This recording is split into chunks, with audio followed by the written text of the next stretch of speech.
Kathy O'Brien mentions the hunting games, and this is a different twist to these hunting games. These are the same where they're hunted and found. What they're done is they're dropped off. They're taken to some military base, and they're dropped off as a group, and they put them all in same colored clothing, like maybe yellow T-shirts and shorts, and they tell them all that they have to get back to the base, and if they don't get back, because at this time they're going to be hunted by helicopters and by soldiers with dogs and stuff, and if they make it back to the base, then they're allegedly allowed to go home unhurt, unharmed. But if they get caught, which 99%, usually 100% of them are, then they're given over to the reptilian aliens to be raped. And so it's a hunting game that they use. And people start remembering this. And one of the things I had crossed my mind was there were so many people with the same stories. Was this some kind of dreamscape manipulation technology that they were playing on all of these people at one time? You know, was it a dreamscape manipulation? But the thing with that is, if it's dreamscape manipulation, you don't wake up in the morning with scratches, with bruises, with telltale marks that something happened to you during the night. And so that kind of knocks out dreamscape. So there's definitely something going on where people are just going to sleep at night. They're being abducted out of their sleep. They're taken to military bases, and they're forced to go through trainings.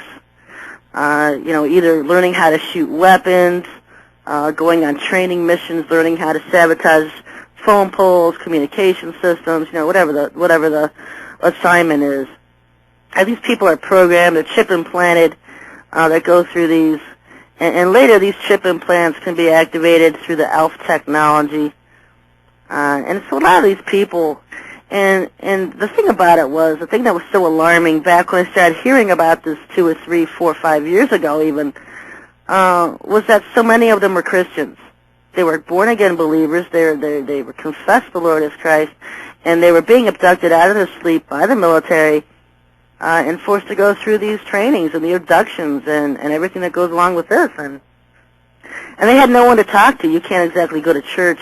People would think you're crazy, telling people you're abducted out of your sleep, that you've gone through some kind of training, military stuff, and you can't explain what's happening to you. And then you wonder yourself, is it just a dream? Was I just imagining it? But, 10, 15 years later, you still have the same memories. And dreams you usually forget the next day. So people have vivid dreams, and then when they congregate and they get together on the Internet, and they realize that they all have a lot of things in common about being at these bases, and they can describe the leaders, and the fact that there were reptilians at these bases, that there were military people at these bases, and they can describe the landscape, and, a lot of it is just correlates to things that Kathy O'Brien would say, or Bryce Taylor, or Kathleen Sullivan, and a lot of these people that have been involved in all kinds of projects across the board, unwittingly by the government and the military. Some of you listening are identifying with what I'm saying. Some of you have experienced these same things. You've never told anyone else because they would think you were crazy. Silence is the best weapon our military and government have when it comes to black projects, making people afraid to talk because they would be deemed as crazy or insane by others. And so people need to get up and talk. You need to start exposing what's going on, even if you can't explain it. Each victim in these projects is different. There's different variables that play into who's abducted and why they're abducted. And the first is what Yahweh, He allows them to do based on the victim's actions. Believers can unwittingly be abducted through generational curses that were never renounced or removed, or because they have some kind of sin in their life, some kind of open doorway. Sherry? Yeah. You have a caller? Okay, go ahead and put them on. You're up, caller. Well, good evening. Well, hello, John. How are you tonight? Good, how are you? Oh, just fine, thank you. I was enjoying your show here, and while looking at your blogger the other day, I noticed the thing about the person who had put up a site that has a similar name to yours. And I took a look at it, and I don't know if that was it or not. I have no idea. But that day, I got the worst virus on my computer that I had ever gotten. It was one of the hijackers. Oh, so it wasn't like the time you tried to send me an email and I crashed your computer? Yeah, and it was the series, the CERES virus. It's a powerful hijacker. Oh, wow. And it was a real mess. Wow, I've never heard of that one. I went to the site several times, and just looking at her picture, you could just feel it hit you off the site. Yeah. You know. That's a strange thing when you go to the registry to see who it's registered to. Yeah. The name is a Stephen King character from his book Carrie. Yep. And she was that character. It was Donna Thibodeau. Yeah, it was one that tried to humiliate Carrie. Yeah. And did a very nasty trick on her. See, I don't remember. I remember watching the movie as a kid, but I don't remember the actors and actresses. And somebody else had brought that up on my news list that that it was a character out of that movie, Carrie. The address and telephone number are in different states from the registrant, and so they don't match. No, not at all.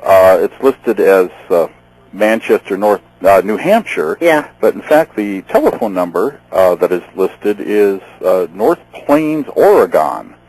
See, I don't get how you can do that, because when you buy domains, your information has to match up to the credit card that's buying it, or it ain't going to go through. That information has to be correct, but they hide that. The stuff that's on the site is can be fictitious. There's an exception to that. The .us domains, the government requires that they be flawlessly correct, but you'll run into a lot of fictitious names on just about any of the other sites. Because I know when I own so many of them, that if my information doesn't match what's on my credit card, there's no way it's going to go through. It won't register. No.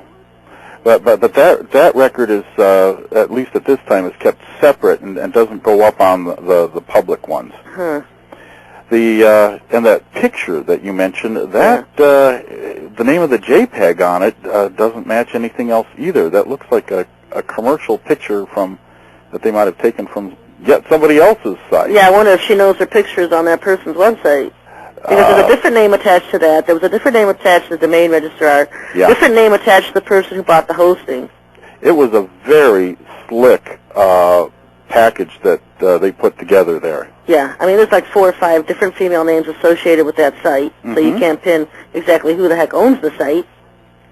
It's so frustrating when that happens, and it's hard on a person. It's just... Yeah, I was floored. I was floored. But you know what? I knew when she put the site up months ago, because Yahoo Hosting, she CC'd me on the email for some reason. And I objected then that name was similar to mine, but there's nothing I could do about it. And when she put up that site originally, she credited my material with my name. Yeah. And so I had no problems with it. Well, I hadn't gone to it in months. And then recently went back to it. Somebody had pointed me back to it. And just saw she just had redone the site totally. It wasn't even the same site. Was quoting everything of mine like it came from her. I was just floored. It's devastating, but you've been holding up real well, and I've checked her counter out a couple times, and fortunately, not very many people go there. Yeah, I think most people were on my list when I started complaining about it. I sent her all this traffic, and somebody said, why don't you bring it up on your radio? She was like, I don't want to give her more advertising. Oh, that's a good idea. You know, there's just a chick out there who's similar to me, trying to be similar to me, with a makeshift domain name that sounds like mine, and, you know, I don't want to bring any more advertising to her. No. You can look at the picture just hits you. It's pure Megan. You can tell it's just a pure Megan picture. There was witchcraft associated with that site. When you go to it, it just smacks you in the face. The thing that really just appalled me was that on every single page was soliciting for donations. It was just a money grubber type site. Yes. And that just appalled me. You know, and that's why I objected so much. And plus, I didn't care about the articles that I had written that she was trying to say as her own. It was the words the Most High had said to me himself that she was pawning off as if he said them to her. That's such a dangerous game, because when they're dealing with something that's holy and sacred, like the Word of God, a level of reverence is required.